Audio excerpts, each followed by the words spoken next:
start from first gear in order to note the phenomenon in a very concrete way, and then move up to the more tacit gears. However, often in real-life situations, it's more effective to actually start from the most elusive of the gears, say fifth gear, and work your way down, because once you begin to interact with a lower gear, it has a kind of psychic weight to it that prevents seeing higher gears. But it's easier to go from a higher gear down to a lower gear. Okay, so for the Naiji, this is particularly true because of the way we are configured. Puts us with Nez over Jez over Zez over Vez, so it directly follows a descending order. So the Naiji powers actually, not all Mojos are like this, actually only the Nejez actually share this trait, that they actually have a descending order of channels that directly mirrors the scientific spirituality index, going from top down.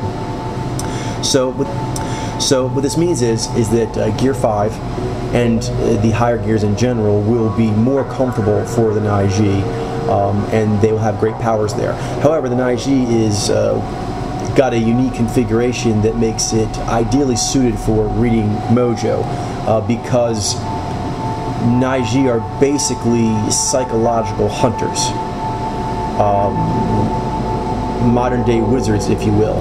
So they need to know this as part of their heroic journey. Just as all humans can do any activity, there are certain activities, however, that you were built to really be a specialist for the tribe. The Naiji is designed to be a seer of things that other humans don't, and then to be able to find the correct ways and to deliver the correct ways of transmitting that knowledge. That heroic story arc, Naiji, is supremely suited for Mojo reading, because in order to know what the other humans don't know, you have to be able to read what other humans are seeing. So that need for the heroic story of the Naiji actually can be used. It's important. For all Mojos, you want to take your heroic drives, no matter what your activity is, and try to figure how to take your innate heroic drives and line them up with whatever activity the day brings you. That's a secret really for any Mojo. So for Naiji, that desire to see things other humans do not, and then to be able to teach them this truth in the best way possible, which often has a very diplomatic, mentoring kind of quality to it, so that you factor in a person's mood, energy level, comfortability with the context, the environment. This is a way, as a Naiji, we're naturally wired to actually handle situations. So that huge engine can be put on Mojo reading. Some other powers, for example, such as V, Naiji can be extremely proficient at as well when they fetish on it. When they fetish on it, they often break records at it, but they will need a fetish. So Naiji will naturally have great affinity for the top gears, and they can fetish on the lower gears and get excellent at those as well, but that takes more dedication.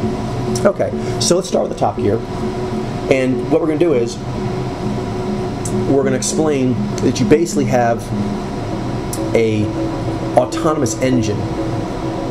All Mojos have this in a different way, but now speaking for the Naiji, it is the simulator, it is the Synamnia, it is the spirit form realm that is our home, with our imaginary friends that may be people, animals, or planets, or mathematical equations.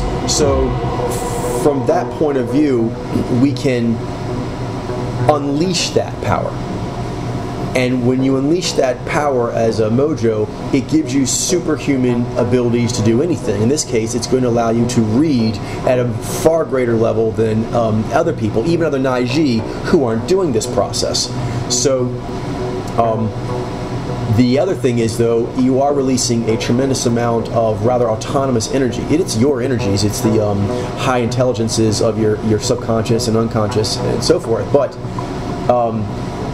it has a will of its own, in a way, in that when you, for example, try to read a situation as an IG, you, the apparatus, may be feeling, I want to read this person's mojo. So you summon your higher spirit forms to read the mojo. But your higher spirit forms often did not respond to that call pretty much ever because of reading someone's mojo. They're higher spirit forms for a reason. That's not important to them. They don't care. So what do they care about? Perhaps teaching you a lesson about things you've missed from your unconscious. Perhaps showing you the way to teach someone. Perhaps showing you the way to defeat someone. So it's important to note that your spirits have incredible abilities to do high artistic things, high geniuses that maybe you, the apparatus, can't do on your own. So that's true, but they do it for the reasons that suit them. So it's important to note that when you're summoning them, that they will use their powers for you because they like you. Your spirit forms like you. They are supremely interested in you and you going forward. However, or in the right way. Having said that though, when you unleash the autonomous, unconscious geniuses of yourself, they may take the mojo reading exercise, in fact they almost often do, to show you truth. Now,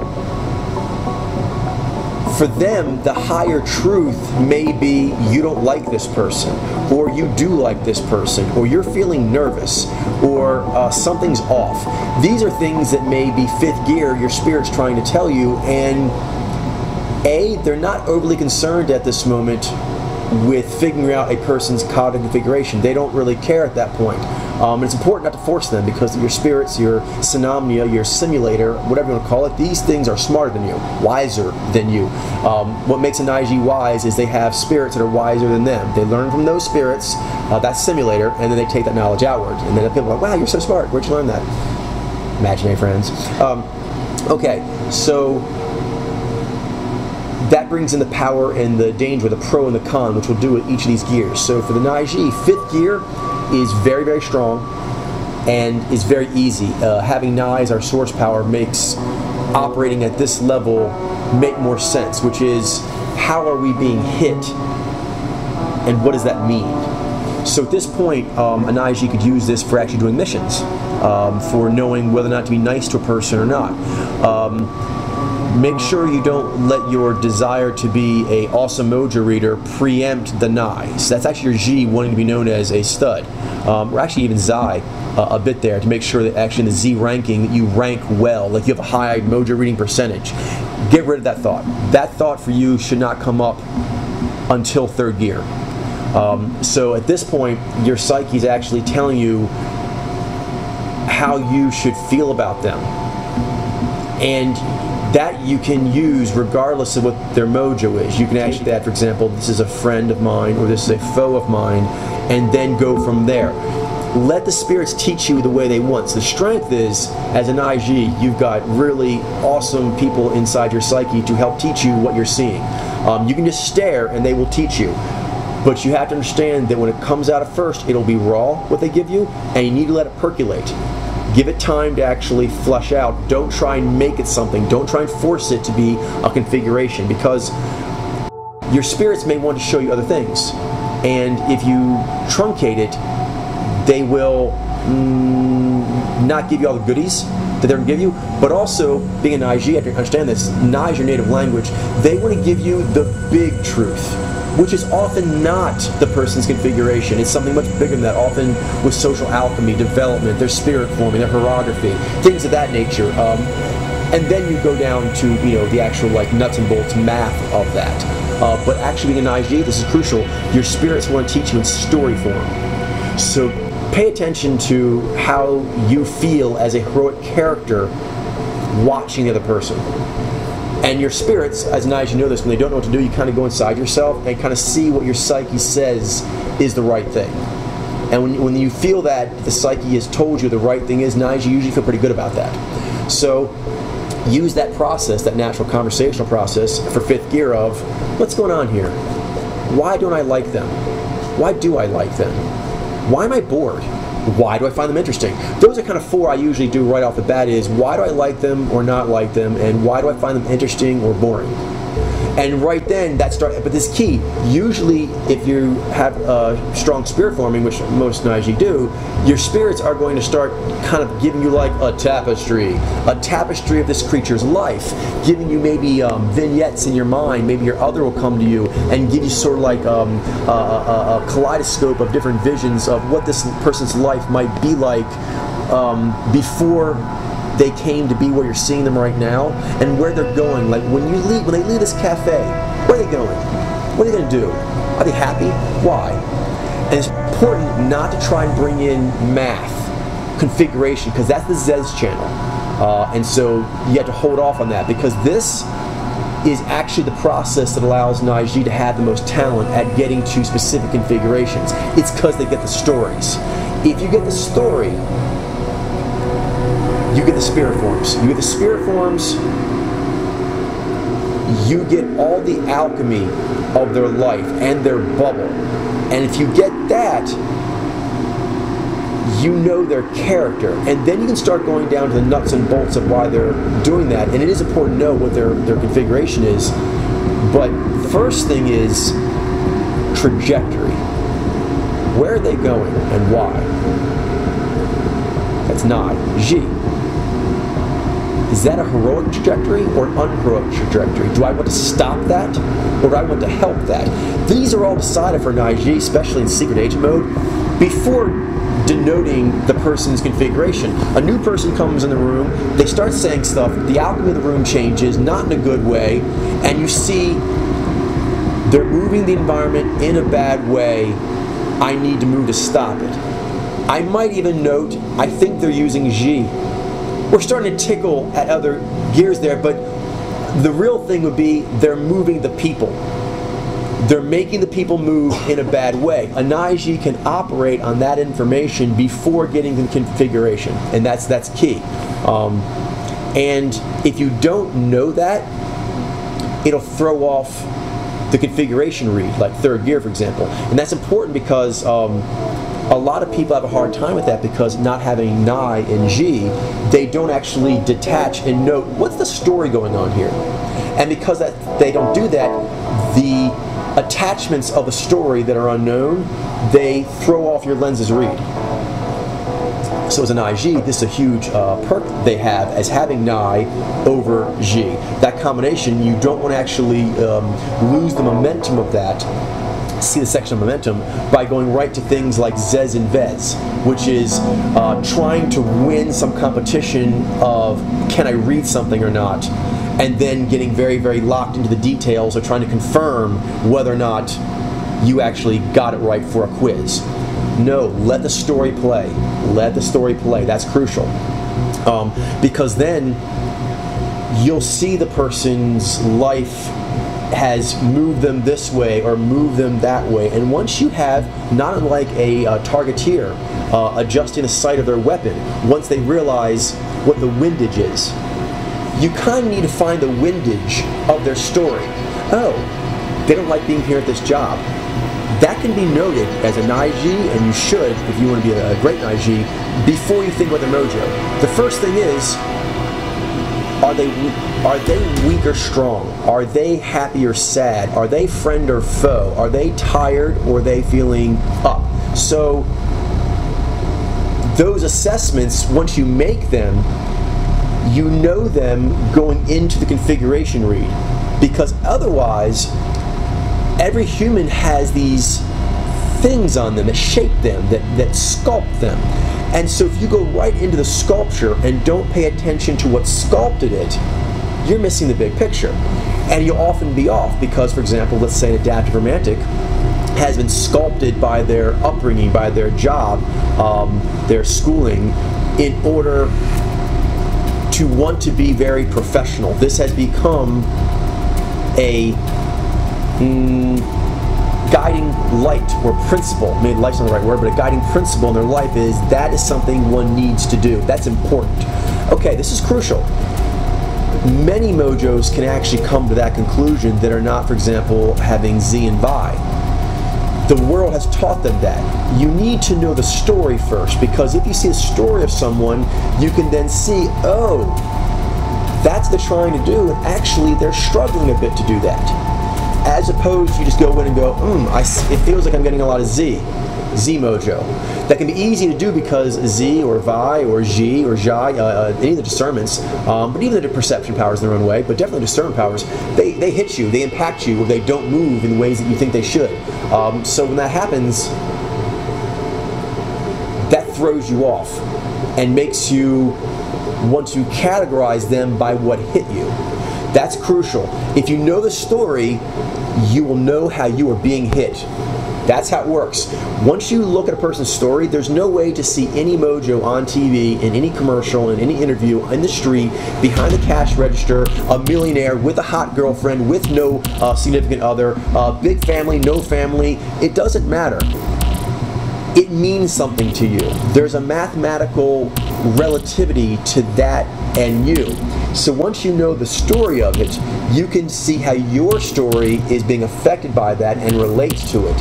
And thus, your lens has become synergized. It has expanded and become synergized onto this target.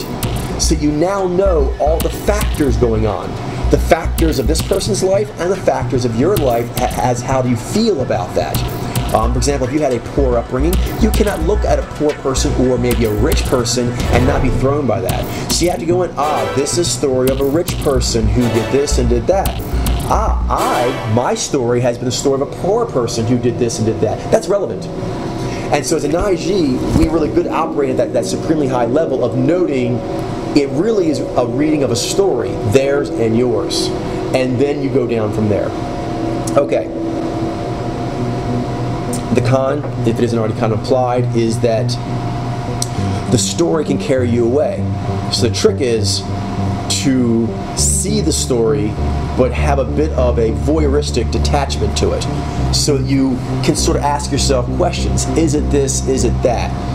If you get too involved in the story, then your G kicks in too much at this point and you start caring about how the story ends. Don't do that. For example, hey, it'd be cool if that person's a Ni-Z. It would be cool if their wife was a Ni-Zai. Watch out for that. Watch out for, you'd like the stories to have happy endings. Be careful about that detachment. The story is a story. So just know what the story is. If you just know what the story is, that's pure natural law math. When you become overly invested in how the story plays out, then you're going to have misreads. Okay, so Gear 4, Ni-G riffing. This is a very strong power that the Ni-G have because riffing is basically categorizing humans as far as how one would engage or interact with them. G is all about that. That's basically the dynamics it steers. So dynamics mover, that's the dynamics that it moves, that it articulates in order to have some sort of effect on. So as an IG, it is natural to have a sophisticated life system of how one interacts with different humans. So like etiquette, best practices one has developed over the years to deal with one's parents, to deal with school, to deal with geeking out with friends, dealing with the girlfriend, different things of this nature, how to go in an area where you may be a minority, going into an area where maybe you have a position of authority. How do you act in that way? So Ni-G naturally think in those terms, and so this is a very powerful ability to use in Mojo reading. Is you can sort of look at their character. At this point, we still have not got the cognitive configuration, and sort of figure out what kind of story riff are they riffing, or rocking. What kind of riff are they rocking? As soon as, because Ni-G are very gifted often at imagination, everything from telling covert to secret agent lies, all the way up to fantastical, awesome stories like George R. R. Martin and Tolkien and things of that nature. So you can say, if this was a story in a book, what kind of character is this that I'm looking at? Again, don't lose fifth gear mastery. Also, what kind of character am I? What kind of motif is going on here? Now, as an IG, you have a cool power. You can go in and out of that. You can put yourself in the motif and say, what kind of is it here? Or you can pull out, particularly if you're doing a video, but an IG can actually do this right in real time. We have to watch out for looking disassociated when we do this, but we can just pull out and kind of stare at the story without us really being a relevant component. Or if it is a relevant component, we look at it as a third person. It's not us. It's just like part of the math over there. So using this characterizing ability is very strong of like, what kind of story is this creature built to do? Because kind of like, as you got the whole story of them, like it's a person doing this, this, and this, that's their life, then you're like, okay, what does that make them? We are starting to dip now into discernment. So now the G of the Naiji is going to kick on more here as we try to actually like cast them. We're like a casting director and also like a acting coach for life. So we're looking at this talent, this individual, and we're like, okay, I think they could do this, this, and this better.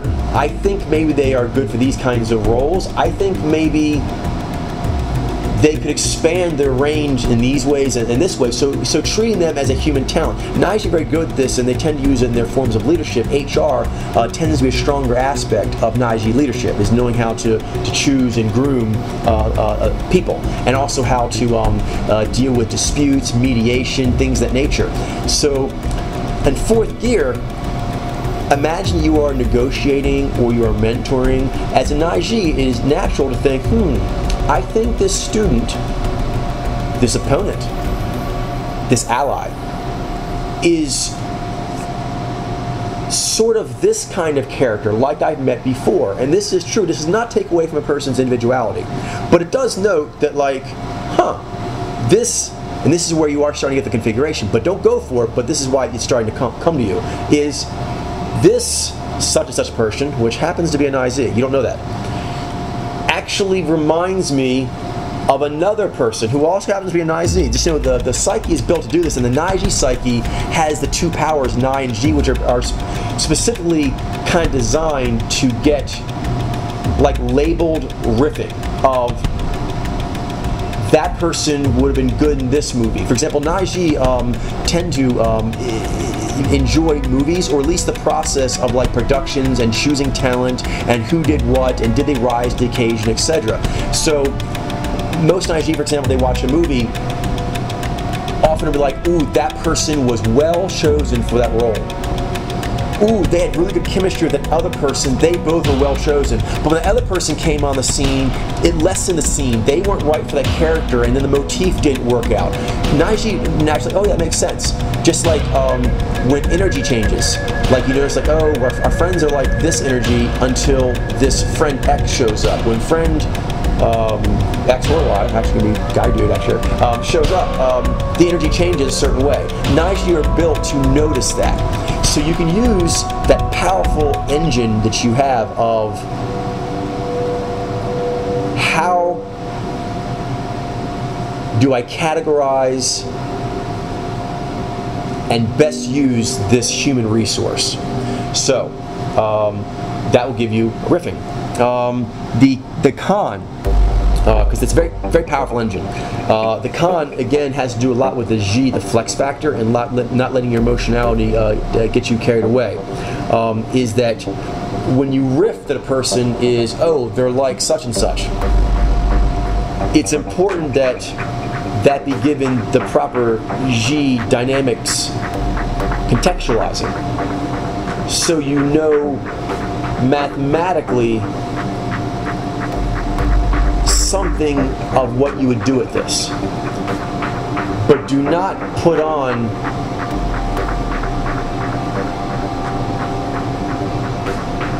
immediate emotional equivalency. That's important. So for example, something may unfold, and that actually means that it's a good thing or a bad thing. When it's unfolding, maybe the first time an IG dealt with a situation, it was a very bad thing. But that doesn't mean it was a bad thing. It meant something changed, a principle happened that made the environment unfold differently G-wise than it was going to.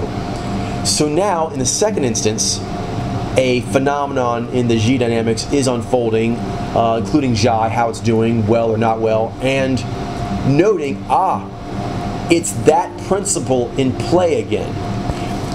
From there, the Naiji can decide what to do with that with the Nai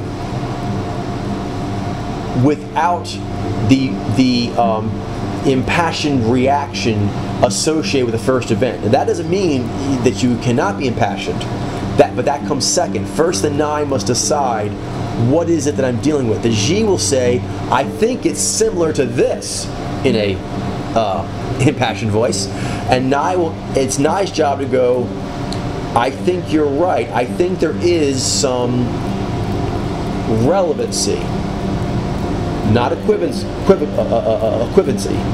So the Nai will then go, what does this mean? And Nai can do this quite fast. Once the G gives it a category to work with, it'll say, today, at this time, at this place, with this weather, physical and metaphysical, here's how you play it.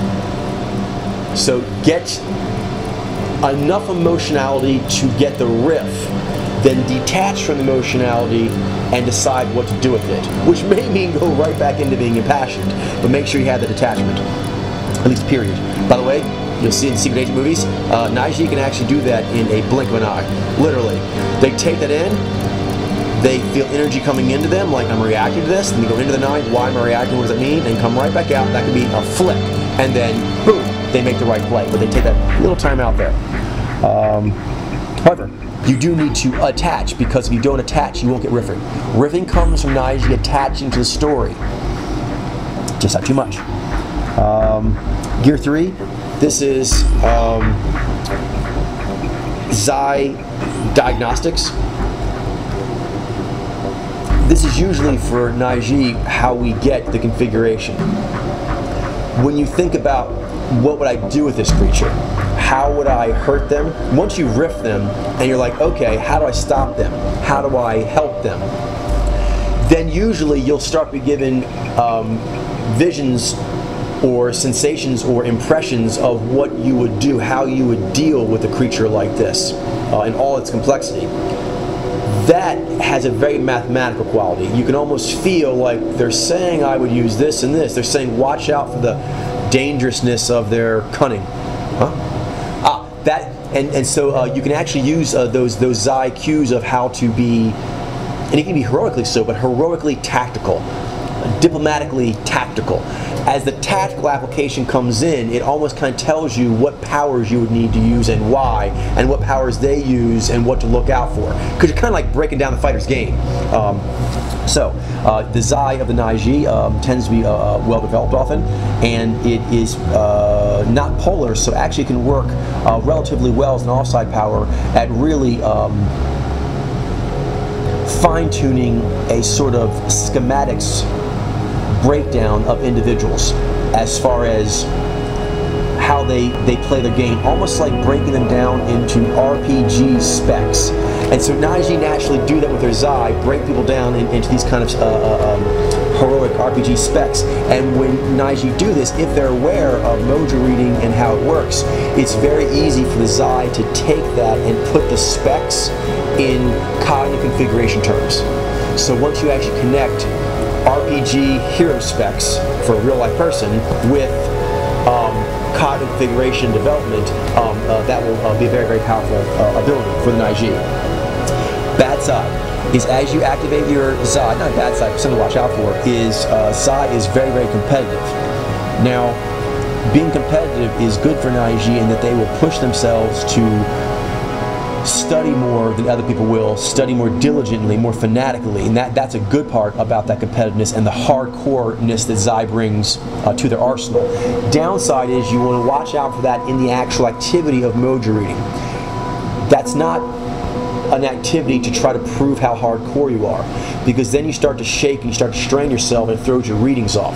And it also brings the element of competition, of like, I need to read this person in such and such amount of time, like I can't take too long to read it, or like I'm like losing ground, like, you know, like lifting weights, like I can't lift less weights in the gym today than I lifted the other day, I can lift more. That actually can be good in some ways, for example, in weightlifting, whatever. And for an IG, it's good as far as like I need to dedicate a certain number of hours or time per day to Mojo reading. That's the positive aspect also of Zai, but it can get to where you overtrain and get overly competitive, and then there's a desire to kind of like become like a quick draw expert. Stay away from that desire. Remain pure to the nai of trying to figure out what the Ji of the situation is, and then you'll actually always get the right Zai, because you're going to try and do diagnostics on the story. Diagnostics on the story and the character will give you the configuration. Trying to push yourself to do one more rep. Come on, man, do one more rep. Don't be a punk. Okay.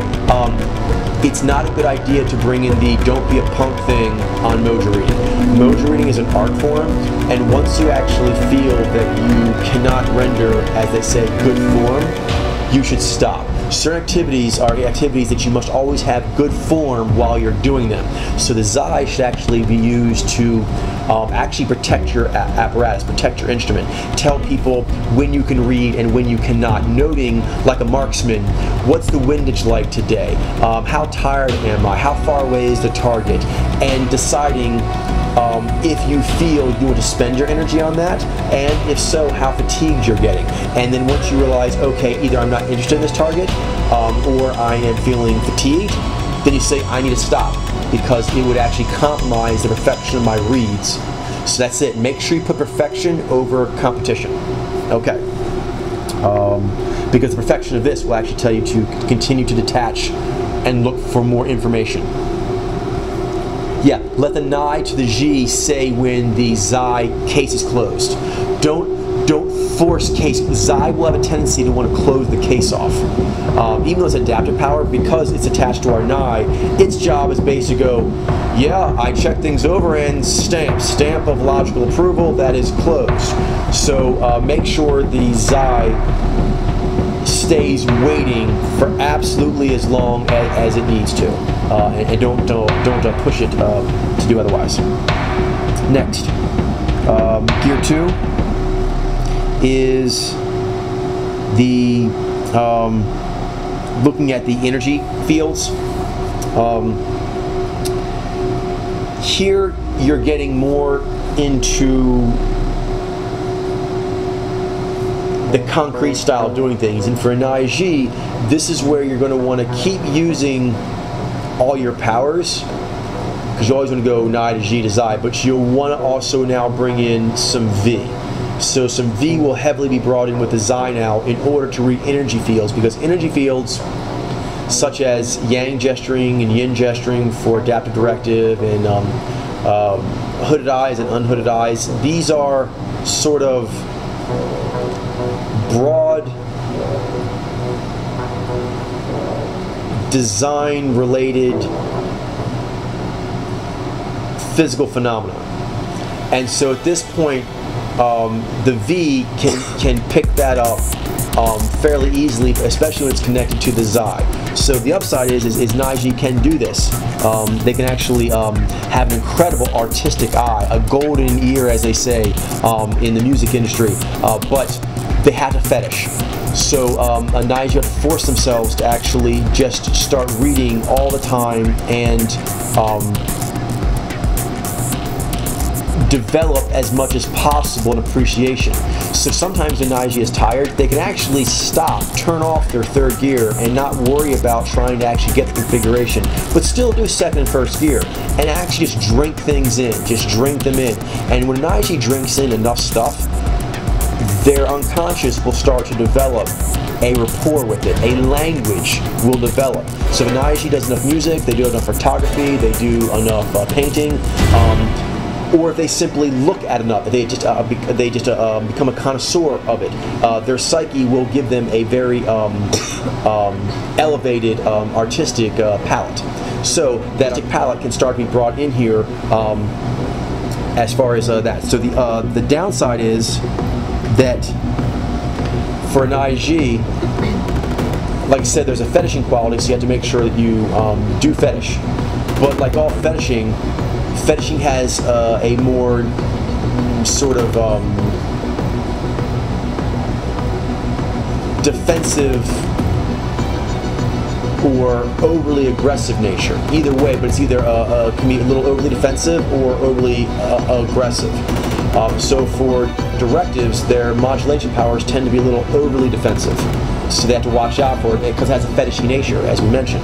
So for Naiji, one ability they have is they make great MMA fighters and a lot of other things where they do basically Mojo reading in real time and actually into bullet time. So they can actually do like a long kind of reading, normal conversational speed reading, and they can actually read like in extreme sort of kinetic situations. So that ability can easily be fetished and linked up to reading second gear cues. The energy fields people give off, like, it's almost like a robot's auto defense systems, like Iron Giant. They have switched to yin gesturing. Change your protocols, because you can easily read they have gone subjective, they have gone objective, they have switched to it. These are kind of like, you can almost see like the other creatures bio hardware doing different things. There tends to be noticeable shifts because, for example, from subjective to objective, there's a noticeable body sway. From adaptive to directive, a noticeable body sway left to right. When someone goes from feeling warm to cool on the values-based and logic-based thing, there is a noticeable visual shift in the face. You can almost like sight it like in a video game. Look for that, and double-click your A button combined with the C button for the mega combo. But do the mega combo when the smile passes the halfway line of their face. It sounds funny, but there's a very kind of like martial art fighting or target shooting or video game playing aspect to second gear, and Naiji can really geek out on video games. So that's the upside. Now, I'll use the video game analogy as well as, for example, MMA and other things. You have to watch out, however, for auto reactions, because the way they work for Naiji is they tend to give you like, ooh, watch for that, ooh, watch for that, ooh, watch for that, ooh, watch for that, very fast. And it's okay that they do this, but don't use necessarily the first one they give you. Because the way Xi and V will work is they will give you a message, and if it is on the Xi, if the V is truly there, it's real, it will start to repeat itself into a kind of vibratory humming. That's how you know that it is correct using second gear. So it might say, ooh, watch for that, ooh, watch for that, ooh, watch for that. Those first few things may actually make you feel you're dealing with a directive because you just got given several directive counters. Like basically the second gear for the Naiji is kind of giving them like things to watch out for, attacks to make, and it's kind of letting you know you could have shot there. Ooh, they're using this power now, or not this power, but they're pushing, they're pulling. And it's kind of letting you know the ebb and flow of the situation, like because it's set for the G of the directive, of a hunter, which is you could fire on that. It's firing on you, so it tends to give it very much. You could fire upon that if you act right now, and it's firing on you. Do something, defend, whatever, right now. So you could even use those reactions, this is crucial, without reading the Mojo. And you could even be correct as far as dodging or standing still, for example, without having to know what the configuration is. If you want to know what the configuration is using this gear, you're going to need a multi-tap. So watch out for this, watch out for this, watch out for this, watch out for this, watch out for this, and let that play. Let it play over time, not unlike a video game, watching a big mega boss monster at the end. You'll notice a repeating pattern. It's coming down the screen, it's moving to the left, now it's doing the fireball, now it's jumping up, now it's flying away, now it's doing lightning, now it's doing this, now it's doing the fireball, now it's doing and it's repeating that flying lightning bolt sequence. And once you get that repetitive sequence of target and defensive opportunities, then you know the Mojo is second gear. But don't go the first one, because first one's going to be Flying Dragon Fireball, go left! So use that as a first data point, but not as the data point to try and figure out what it is, because if you saw that, what are you thinking? Well, it must be a G9 or something, because it was a fireball from a dragon or fireball or whatever. No. Once you realize what's going on, it's a dragon that actually is with a maiden, and the maiden is directing this and that, and actually it's a different motif than you thought. So second gear is very fast, using a lot of Xi and V, but it gets short clips of a story, like action clips, like bullet time action clips, and you can use that, for example, in an action sequence with another Mojo, so that you could debate with them or do other things without needing to bog your brain down with their configuration, because third gear is slower. It gives you configuration, but it's slower than second gear. Fourth gear and fifth gear, they're faster sometimes in giving the read, but they're slower in they like to devour the information and take more time with it before they say what to do with it. Even if they give you a riff right away, they want you to linger on that riff so they can tell you the story of what you should do with that riff. But gear 2 is like dodge left, throw your fireball back at them. You know what I mean? Use your double helix counter, Agent Smith. So you actually have to, when Mojo reading, use those almost combat speed instincts that will come to you in second gear and just sort of let them add up. Now, obviously, if you're in a situation where you're in danger or an opportunity presents itself, you can use those second gear cues right off the bat, as long as you're not saying what the person's Mojo is. You're just noting that they're being offensive or defensive, or adaptive, directive, and you're actually adjusting with their current actions. But you'll have to get a whole sequence of those actions of second gear to actually get a behavioral pattern, a sequence of their Mojo. Then we go to gear 1. This is getting the specific powers. This is very detail oriented for Naiji, but they can fetish on this tremendously and get like that artist's eye that we talked about, to where they can have like a loving affection for the particular brushstroke style that Rembrandt used. And although they enjoy the overall artwork and the drama, the shadowing, the light, the motifs, they also do enjoy that particular way that he draws a boot, the way the strokes of it are made to cause those lines.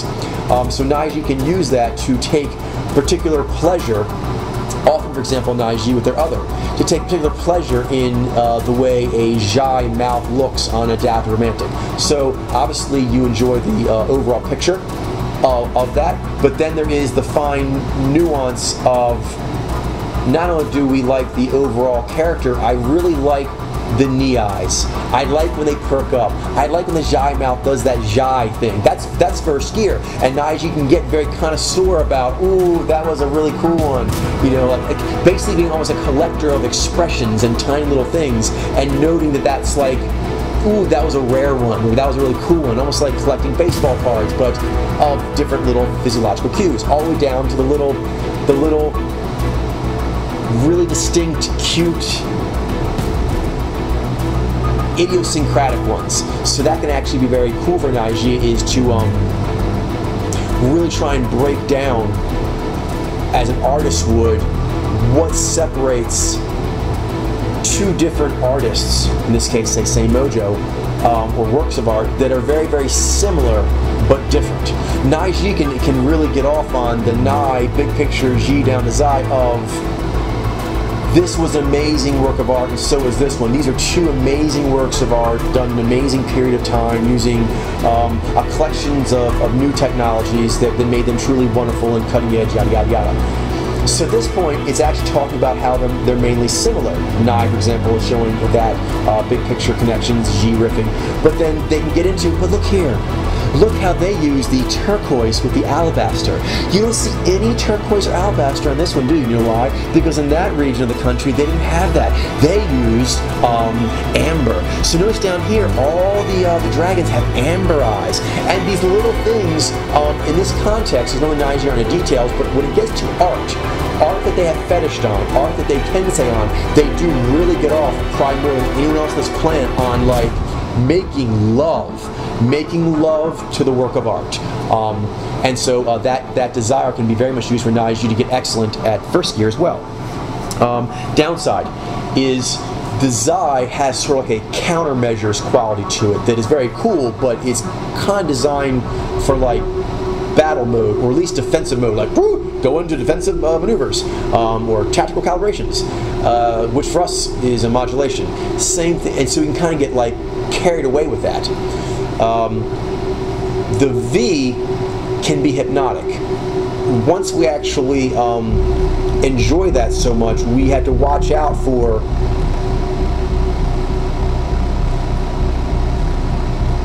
drinking in the exact cut of someone's mouth and fetishing on that so much that starts being used overly for, say, fourth gear riffs, because they have a certain kind of jutting-esque jaw that another Mojo that you really like that jawline reminds you of, and so you're making too much an association just because of that.